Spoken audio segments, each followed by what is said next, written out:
if you've got a guy that consistently finishes his route, you know that he's a self-starter, you know that he's got good time management skills, and you know that he takes the job seriously. However, if you've got a guy that's completing his route in a much quicker time frame than would be expected, that also opens up a whole bunch of questions. Why is he finishing his route so fast? Hey, why are you doing 20 stops in 4.5 hours? That doesn't track. The great thing about KPIs is that really it's a one little look through the view finder on this thing and kind of explores a lot of different other aspects. Welcome to the Bug Bucks Podcast, a podcast designed to help you become a bug money millionaire.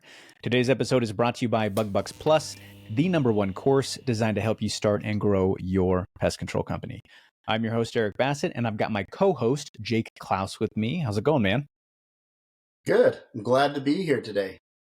Yeah, dude, it's been awesome. It's been cool. A little bit of a different flavor having you on the show, and I'm here for it, man. It's fun. Yeah. It was funny in the last episode we were recording. We got to the end of that episode. It was actually, we started joking quite a bit, which was great because we don't do a whole lot of joking on the show. If you guys haven't listened to that episode, go back and take a listen. It was a pretty good time. But yeah, that's how today, the show is different than in real life. Exactly. Yeah, it's right. The podcast dynamic is just a little bit different. So yeah, we've got an awesome topic today. We're going to jump into some technician KPIs. We're going to give some credit to the Bug Bucks Facebook group for supplying us with this question. But before we dive into that, just want to remind everybody listening, the best way to receive new episodes is by subscribing to our show on your preferred podcast platform like Apple, Google, Audible, or Spotify. If you love the show, please leave us a rating and a review. And one last reminder, if you haven't joined our Facebook group, go to Bug Bucks, that is BUGBUX. We've got over 3,800 other pest control owners in that group waiting to connect with you and share their thoughts. That's also the best way for you to share your feedback on our show and have your questions highlighted and discussed here on the podcast. So make sure you find us on Facebook and join the group. All right. So Jake Ingledew posted a question in the Facebook group. He's actually posted a few different questions, which have been great. But this one specifically, he said, okay, you can only choose 3 KPIs to actually gauge the success of your service team, right? If you were going to pick 3 KPIs to gauge whether or not a technician is like killing it or not, which ones would you pick, right? And, obviously there's probably a lot of KPIs. And so trying to narrow it down to just 3 is dicey, but I figured you and I could go through just a list of overall KPIs that people might think about, stuff that they might be measuring on their service team. And then you and I can figure out what our top 3 would be. So let's dive into this. So the first one that I've got here on my list is attendance. I think that attendance has got to be one of those things that people overlook. They're tied into route revenue and reservice rate and all these other KPIs. If I were to say, hey, so pick any technician on the team, tell me about his attendance. Tell me, does he show up on time for work? Does he show up on time to his route? How often is he calling out? Right? Those types of questions. So that for me, I think is maybe a good one to start. What are your thoughts when it comes to attendance? Well, the thing about attendance is that really it's a measure of the technician's reliability. If you've got a guy who's calling out all the time and he's consistently late to work, he's consistently late to his first appointment. When you have a team of technicians, you kind of in your mind, without really meaning to, maybe it is helpful to do this consciously, but even unconsciously, you start to kind of rank order your technicians. And I think that attendance is probably like such a key place to start when it comes to KPIs, because when you're looking at your technician team, what you're really wanting to do is determine which of these guys can I rely on the most. When there are leadership roles and leadership opportunities that come up, who's the guy that shows up the most? Who's the guy that's most reliable? So attendance as a KPI, you can't it's hard not to even just put that in the first top three because a technician's attendance, that one performance indicator, it speaks to a whole plethora of Mm-hmm. behaviors, work behaviors. Yeah, it's funny. It's hard to gauge a technician's performance if he doesn't show up, right? Yep. So, Yep. Right. Yeah. you Yep. know, and It's the first cool. step of the job interview, right? Yeah. The first step of the job interview. Did you show up to the job interview? Okay, good. You Mm-hmm. passed the first step, right? Yeah, that's step number one. And it's cool that you said it really is about reliability, right? Do you trust that technician to actually show up? Is he dedicated? Is he committed? Mm-hmm. And does he follow the same philosophies that you probably have for your own company? I mean, as a customer, it would drive me crazy to have a service professional show up late, right? Mm-hmm. And so as a company, one of your core values probably has to do with being professional, which includes being punctual. And dude, if your guy's showing up late or not showing up at all, oh, that's a huge one for me. So, yeah, attendance, that's probably going to fit in that top three, one of That's those top probably three going to go in spots. those top three. Yeah. Yeah. Yep. I So would say so too. We'll see at the very end, though. yeah, we'll It see how this remains shakes to be out. seen. Yep. Okay, so next one. This is one that we actually started tracking recently within the past couple of years. It's route completion. So, Mm-hmm. how often do you hand a technician a route, right, of X amount of services, 15 services, 20 services? I guess it depends on how long your schedule is. But how often does he actually complete those services, or how often does he end up calling at the end of the day and saying, "Hey, I just couldn't get to so and I've so's got house"? 5 left. Yeah, right. Yep. So, route completion percentage. What are your thoughts on this one? Well, yeah. So, route completion percentage also, the great thing about all these KPIs is that it's kind of like a doorway. Each one is a doorway to a bigger behavior, right? Mm-hmm. So route completion really has more to do with time management and self starterism, I guess, if that's a new word that we're going to make up. Route completion is a big deal. If you've got a guy that consistently finishes his route, right off the bat, the guy has he's a self starter. Being a technician is really kind of a lonely job. You don't have a boss looking over your shoulder all the time. It's not like you work in a cubicle and the boss can just mosey on by, and check on you. So if you've got a guy that consistently finishes his route, that he's a self starter, that he's got good time management skills, and that he takes the job seriously.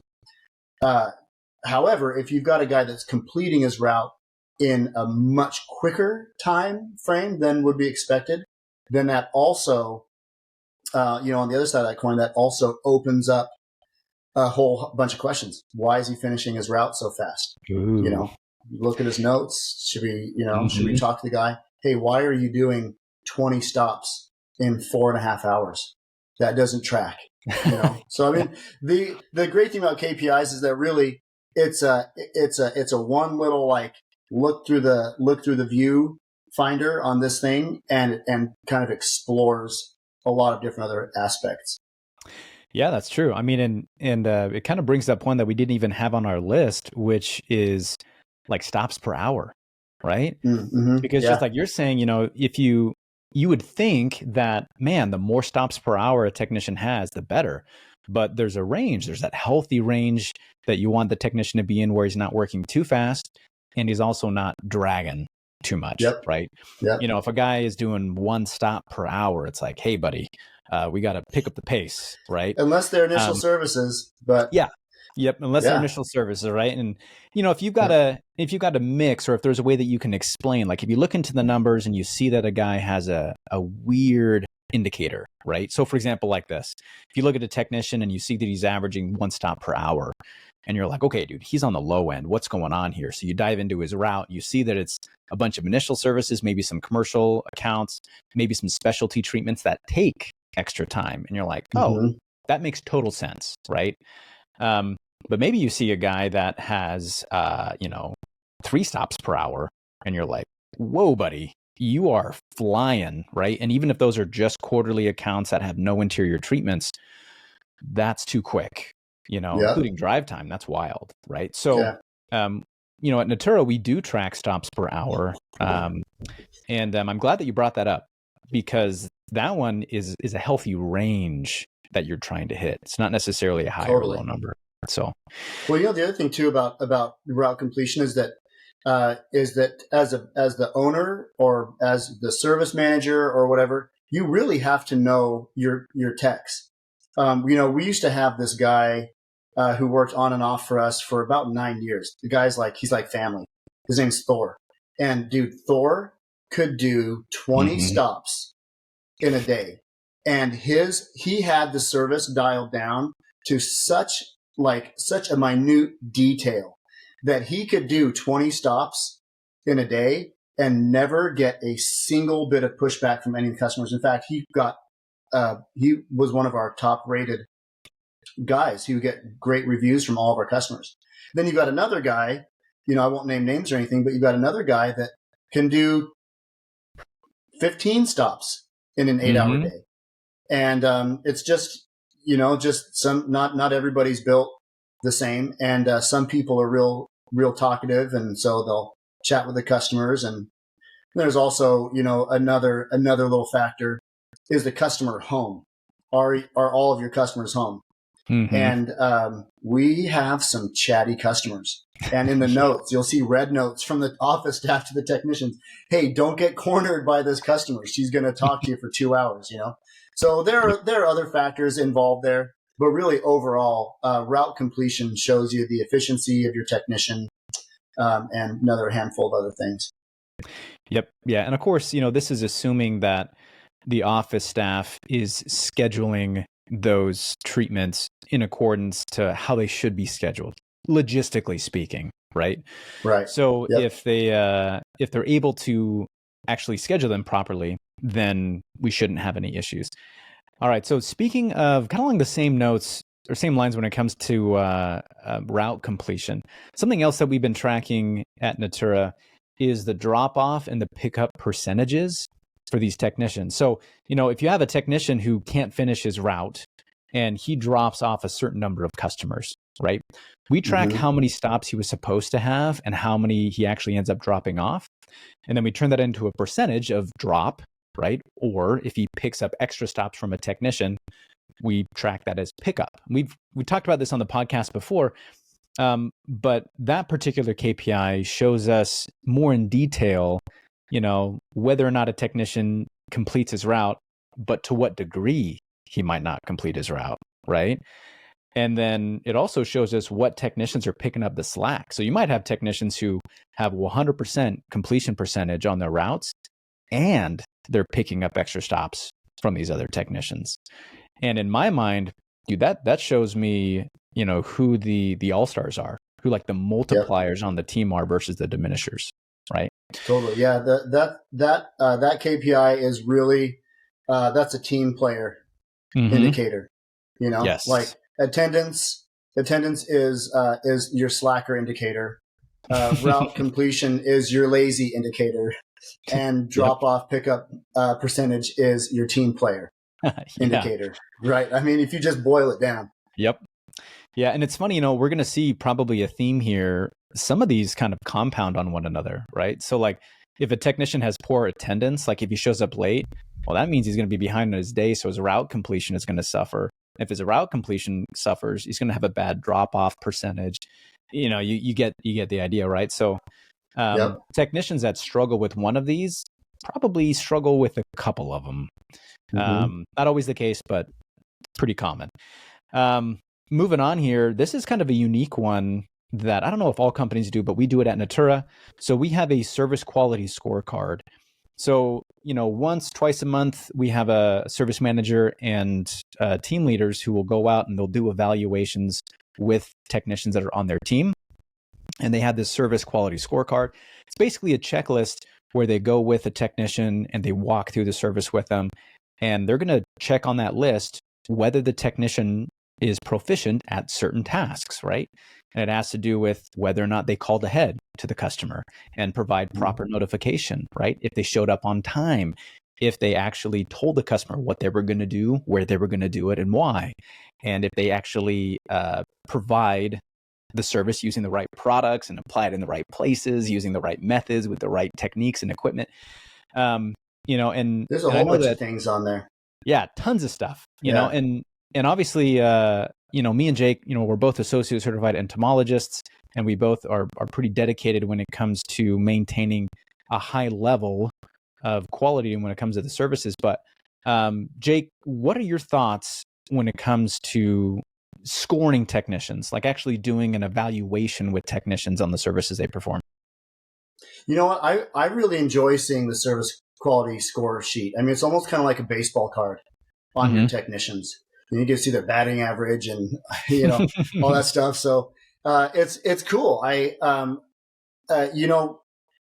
don't have, some companies have dozens of technicians, right? I don't know how many PCOs are listening in that have dozens of technicians, but for a lot of companies that have, a dozen or more or less, somewhere in that ballpark, you kind of know the technicians' capabilities, and you kind of know your people, But the nice thing about the SQS is that it quantifies a lot of the little data points and gives you like an easy screenshot.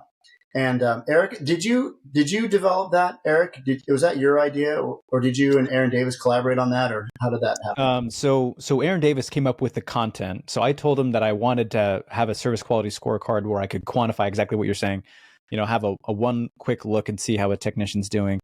And then Aaron, our service manager, went in and filled in all the categories and made sure that all the scoring added up to what we needed it to be. So it was kind of a little bit of a brainchild between the both of us. Yeah, and that's an awesome collab. I mean, I really enjoy every week when we go through the SQS and we get to see technicians, who's up and who's down.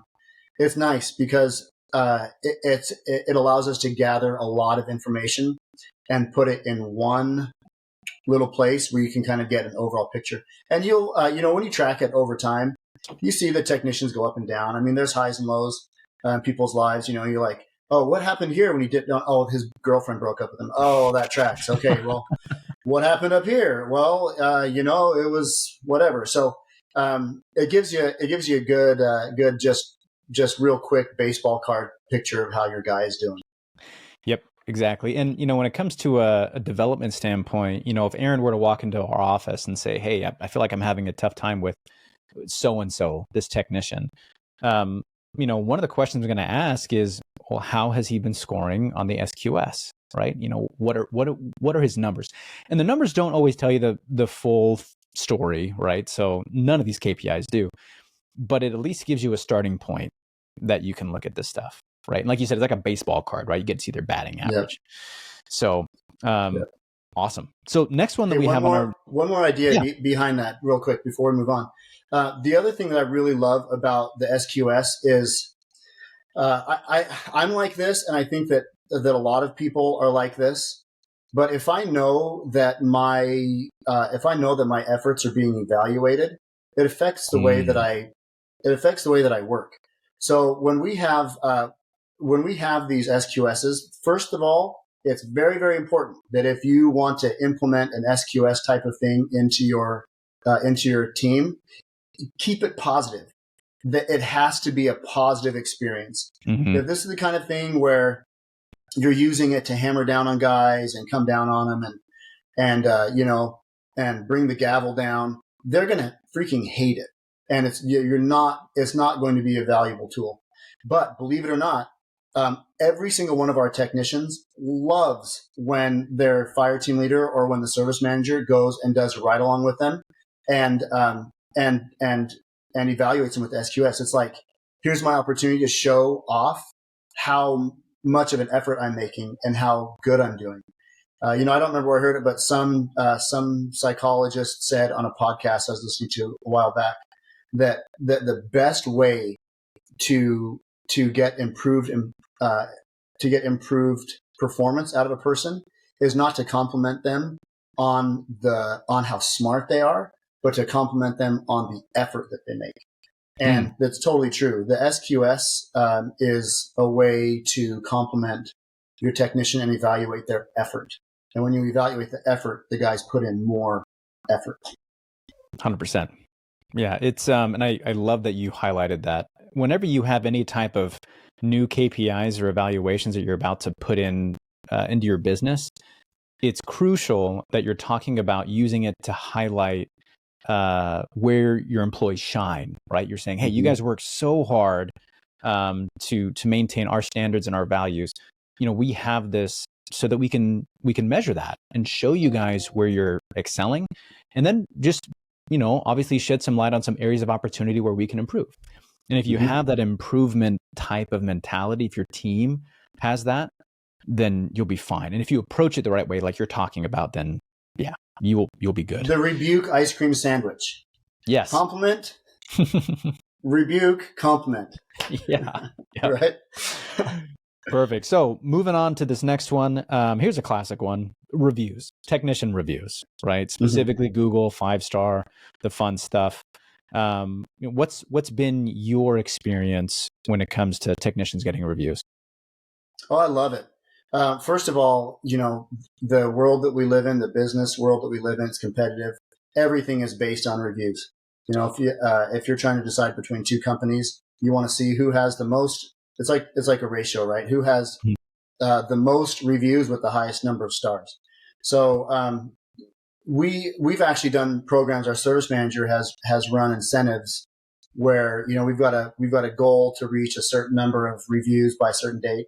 So he'll run incentives, and it's crazy to see the reviews just kind of roll in. In fact, we've had times where we have so many reviews rolling in, like actual legitimate reviews, that Google kicks some of them out and says, "Oh, well, you're receiving too many reviews. This must be a scam," And so reviews are great because it reinforces the positive behavior of the technician, and it grows the business at the same time. 100%. Yeah. And it's a fun one that, it's not too complicated. It doesn't get too dicey, right? Technicians can go in and directly talk to a customer about leaving a review. They can show them how to leave the review. We've done QR codes for technicians that they can have the customer scan to leave reviews. So, it's a fun one that they can kind of track. And actually, speaking of that, we're going to take a quick moment to highlight one of our premier sponsors of the BugBucks Plus platform, right along these lines of reviews. So if you guys are looking for a way to drive 5-star reviews along with employee and customer engagement and provide additional tips and bonus compensation for your team members, Applause is a platform for you. Applause makes it easy with their streamlined online platform and their app. They give your management team clear and detailed reporting, and they provide competitive leaderboards that drive employee engagement. And these are just a few of the benefits that Applause delivers. To learn more about how Applause can take your company to the next level, visit ApplauseHQ.com and remember to ask about special BugBucks Plus discounts. And of course, Natura uses Applause. We love it. It's part of the way that we've been able to get the thousands of reviews that we have, which is awesome. So Applause is awesome. Yeah, dude. I agree with what you're saying with reviews. That's one of my favorite ones. We'll see. We'll see if it hits the top 3 though. Yeah, we'll see. Quickly moving on here. The next one, this is something that logistically speaking can be a little bit tricky. We're going to talk reservice rate. Now, at the heart of reservice rate, like Jake has said before, all these KPIs really make you look deeper into the underlying behaviors of what you're trying to measure here. So for some companies, if you have a technician who services the same route every single time, right? Which means that technician is servicing those customers consistently over and over and over again. If you track reservice rate, you might be able to find issues or inefficiencies or problems with that particular technician or his methods if you see the reservice rate for that particular route go up, right? For companies who don't necessarily track reservice rate, or maybe you do track it, but like us, for example, at Natura, we mix and match our technicians across the board. They don't do the same houses all the time, and our customers get to see different technicians, every single time they come out. If that happens, if you're tracking reservice rate, if your reservice rate does go up, it could be an overall issue that you might have with your team. Could also point to seasonality issues or product issues, or just Mother Nature being Mother Nature, right? Mm-hmm. But overall, it is a pretty good metric to take a peek at. You just have to know that depending on how you run and operate your team, reservice rate may be able to tell you different things that could be helpful and maybe not, right? So I don't know if you have any additional thoughts on reservice rate, Jake. I only have one thought. Again, reservice rate can uncover some deficiencies. One area that it helped us determine an inefficiency was all of a sudden we were getting all these reservices, and we're like, what? Why are we having all these reservices? And we're sitting there talking to our service manager, and I think we said something like, well, how often do the techs agitate their sprayers? And he was like, they should be doing it, every hour, every stop or whatever. And I said, will you check on that? And so he went back and checked with the team, and lo and behold, guess what the technicians were not doing?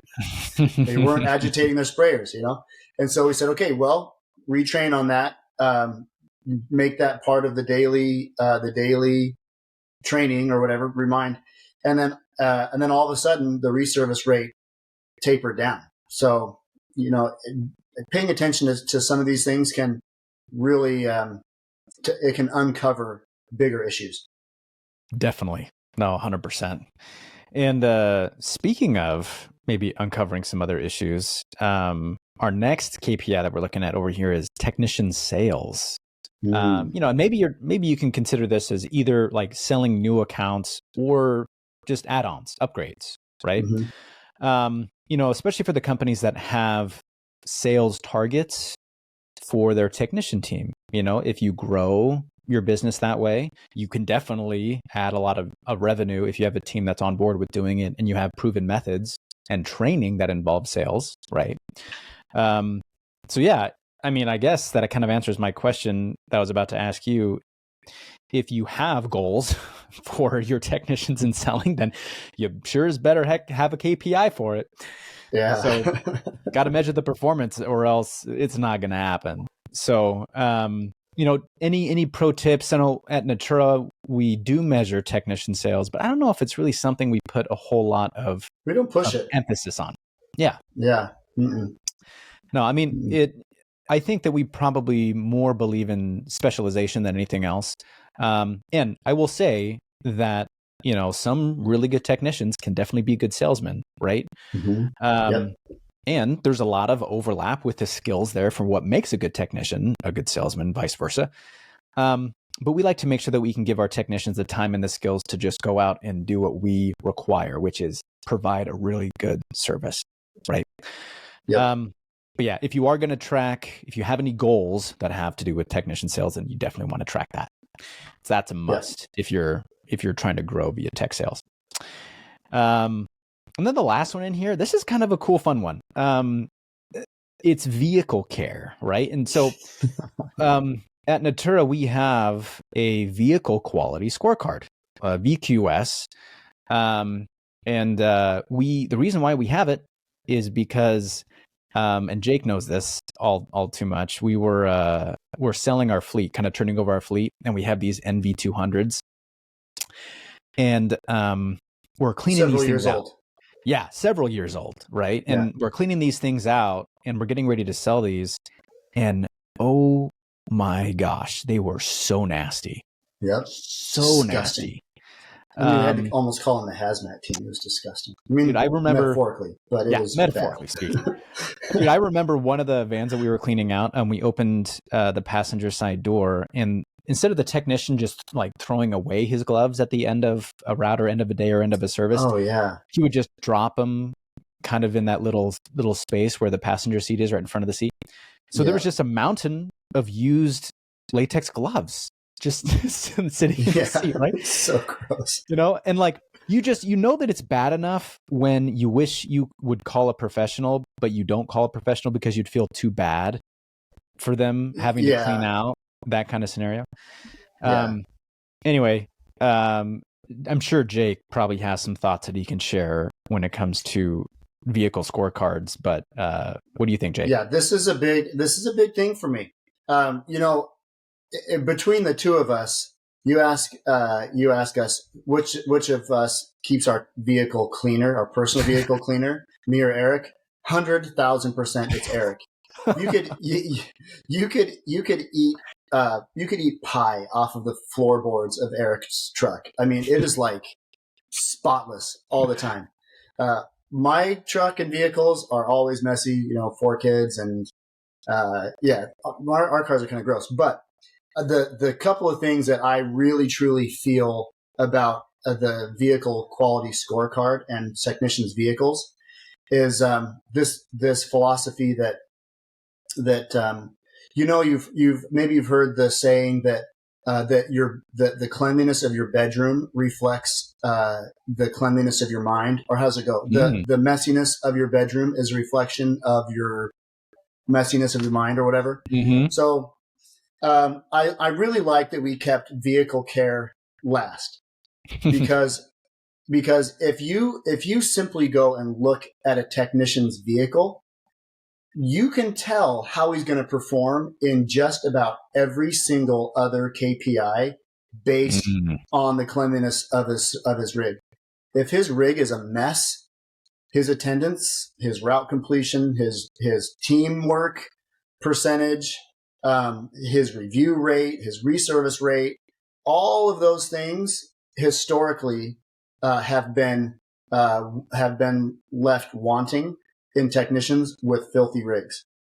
And on the other side of that coin, the technicians that maintain the cleanest rigs, that take pride in their service rig, also have the highest scores in all the other KPIs. So, really, I really appreciate the VQS, the Vehicle Quality Scorecard, because it provides a visual, tactile representation of how the technician is going to perform in every other aspect. Also, it gives you an idea of who to give the new vehicles to and who to hand down the old vehicles to.